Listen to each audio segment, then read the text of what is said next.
RTV app వార్తల్ని క్షణాల్లో చదివే అవకాశం ఉంటుంది. ఒక న్యూస్ పేపర్, ఒక టెలివిజన్ ఛానల్ మీ చేతుల్లో ఎప్పుడు ఉంటాయి అనేటువంటి పోరాట స్ఫూర్తితోటి ఆ రోజులలో జరిగినటువంటి రైతాంగ కూలి పోరాటాలలో మరి ఇంద్రవెల్లి వేదికగా ఉమ్మడి ఆదిలాబాద్ జిల్లాలో ఉన్నటువంటి ఆదివాసీ గిరిజన సోదరులు పోరాడినటువంటి క్రమంలో 1981లో జరిగినటువంటి కాల్పులలో చనిపోయినటువంటి ఇంద్రవెల్లి అమరవీరులకు జోహార్లు అర్పిస్తా ఉన్నాం.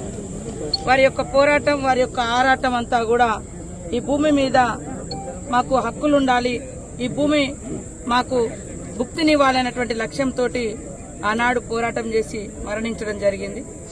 ఆ తర్వాత మరి వారి పోరాట స్ఫూర్తితోటి కాంగ్రెస్ ప్రభుత్వం అనేక చట్టాలను, జీవోలను తీసుకురావడంతో పాటు పోడు భూముల హక్కుల చట్టాన్ని కూడా తీసుకొచ్చి ఈరోజు అటవీ హక్కుల చట్ట ప్రకారం అడవి భూముల మీద కూడా హక్కులు కల్పించినటువంటి చరిత్ర కూడా కాంగ్రెస్ పార్టీది, సోనియమ్మది. ఈరోజు దేశంలో చూస్తే ఆనాడు ఎన్నో పోరాటాలు జరిగినా మరి వారి పోరాటాలకు ఒక అర్థము, పరమార్థం లాగా ఆనాటి ప్రభుత్వాలు కూడా గుర్తించి ఆ పోరాటాలను చట్టాలు, జీవోలు, హక్కులు, అధికారాలు, ఉద్యోగాలు, ఉపాధి అవకాశాలు, ఐటీడీఏలు ఇవన్నీ కూడా కాంగ్రెస్ ప్రభుత్వం తీసుకురావడం జరిగింది. చరిత్రలో మరి ఆనాడు సమ్మక్క సారలమ్మ కానుంచి చూస్తే ఇప్పటి వరకు కూడా ఎప్పుడు ఎక్కడ ఏ ఇబ్బంది వచ్చినా, ఏ సమస్య వచ్చినా పోరాట మార్గంతో ఆదివాసీలు పోరాడుతున్నారు.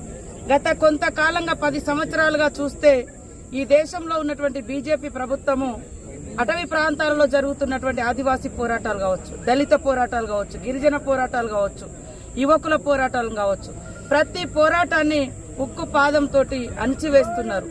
మరి వాళ్ళ అణిచివేసేటువంటి విధానం ఎందుకోసం అంటే ఈ యొక్క మధ్య భారతంలో అటవీ ప్రాంతాలలో ఉన్నటువంటి ఇటు మహారాష్ట్ర గాని, అటు ఛత్తీస్గఢ్ గాని, ఒరిస్సా గాని, ఇటు ఈ మధ్య భారతంలో ఉన్నటువంటి మరి వనరుల మీద పారిశ్రామికవేత్తలకు, వాళ్ళ దోస్తులకు దోచిపెట్టడమే లక్ష్యంగా పెట్టుకొని ఇవాళ బార్డర్లో ఉండాల్సినటువంటి పోలీసును ఆదివాసీ గూడాలలో దింపి పెద్ద ఎత్తున మరి ఆదివాసీ యువతను చంపేస్తున్నటువంటి పరిస్థితిని కూడా మనం చూస్తా ఉన్నాం.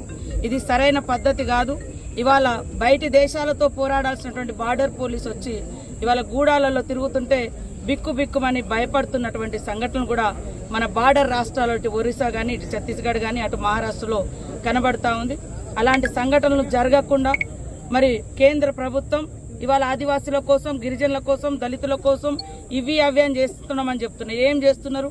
అటవీ హక్కుల చట్టం ఉంటే అటవీ హక్కుల చట్టం ప్రకారం మీరు భూములు ఇవ్వకుండా కనీసం ఆ గ్రామాలలో అభివృద్ధి జరగకుండా అడ్డుకుంటున్నారు మీరు పెట్టే అటువంటి ఒత్తిడితోటి ఫారెస్ట్ శాఖ ద్వారా. కానీ అదే మైనింగ్ కోసం అటవీ హక్కుల చట్టాన్ని సవరించి మన గ్రామంలో ఒక మైనింగ్ ఉన్నా, బాక్సైట్ ఉన్నా, ఏ ఖనిజ సంపద ఉన్నా కేంద్ర ప్రభుత్వం పర్మిషన్ ఇస్తే ఈ గ్రామాలు ఖాళీ చేయాల్సిందే అనే విధంగా సవరణలు తీసుకొచ్చారు. కానీ ఒకప్పుడు ఏంటంటే మన ఊర్లో ఏదైనా ప్రాజెక్టు కట్టినా, ఐరన్ ఓర్ అయినా ఏదైనా చేయాలంటే ఆ ఊరు ఖాళీ చేయాలంటే ఆ ఊరు గ్రామ సభకు హక్కులు ఉండేది. ఆ రకమైనటువంటి హక్కులు కాంగ్రెస్ ఇచ్చింది. వాటిని తొలగిస్తూ సవరణలు తీసుకొచ్చింది బీజేపీ. 10 ఏళ్లలో ఏం చేశారంటే ఇట్లాంటివి తీసుకొచ్చారు.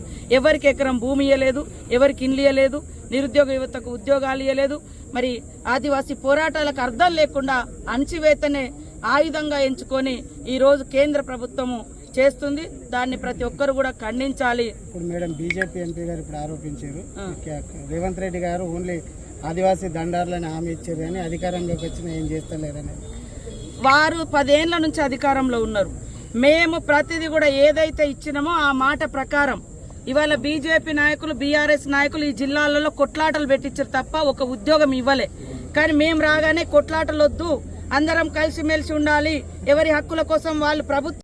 మరిన్ని వీడియోస్ కోసం ఛానల్ ని సబ్స్క్రైబ్ చేయండి, లేటెస్ట్ అప్డేట్స్ కోసం వాట్సాప్ ఛానల్ ని ఫాలో చేయండి అండ్ లింక్ డిస్క్రిప్షన్ లో ఉంది.